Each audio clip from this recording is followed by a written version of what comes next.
Royal challengers Bengaluru विरुद्ध Kolkata night रायडर्सचा सामना पावसामुळे रद्द झाला. तर या रद्द झालेल्या सामन्यामुळे कोणाला फायदा झाला आणि कोणाला नुकसान झाले हे आपण या व्हिडिओमध्ये जाणून घेणार आहोत. तर मित्रांनो, मी आहे सोमनाथ सरगर.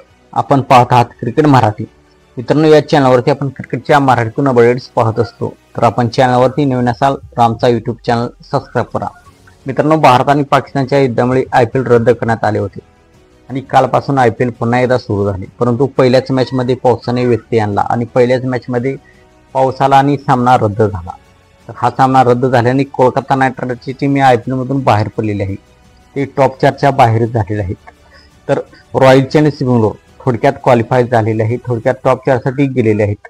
त्यांच्या पुढे क्यू हे अक्षर अजून पडलेले नाही, परंतु ते थोडक्यात क्वालिफाय झालेले आहेत. त्यांचे 17 पॉईंट आहेत. त्यांचे अजून 2 सामने शिल्लक आहेत. तर कोलकाता नाईट रायडर्सच्या बाहेर पडल्यामुळे मुंबई इंडियन्स, दिल्ली कॅपिटल्स आणि लखनौ सुपर जायंट्स या टीमांना फायदा झालेला आहे, कारण त्यांचेही टॉप 4मध्ये अजून तेही टॉप 4च्या रेसमध्ये आहेत. तर कोलकाता नाईट रायडर्स एक टीम बाहेर पडली. याआधी Chennai super Kings, Rajasthan Royals आणि सनरायझर्स हैदराबाद या 3 टीमा टॉप 4मधून बाहेर पडल्या होत्या. तर लखनौ सुपर जायंट्सला सर्वात मोठा फायदा झालेला आहे कोलकाता नाईट रायडर्सच्या पराभवामुळे. तर त्यांचे प्लेऑफमधील स्थान अजूनही कायम आहे.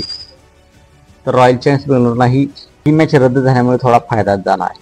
ते या टॉप 4मध्ये आता पोहोचण्याच्या उंबरठ्यावर आहेत. तर मुंबई इंडियन्स ही टॉप 4मध्ये आणखी जाऊ शकते. त्यांचे 2 सामने शिल्लक आहेत. 2 सामन्यापैकी 2 सामने त्यांनाही टॉप 4मध्ये जाण्यासाठी जिंकायचे आहेत. सुपर जायंट्स ही अजून टॉप 4च्या शर्यतीत आहेत.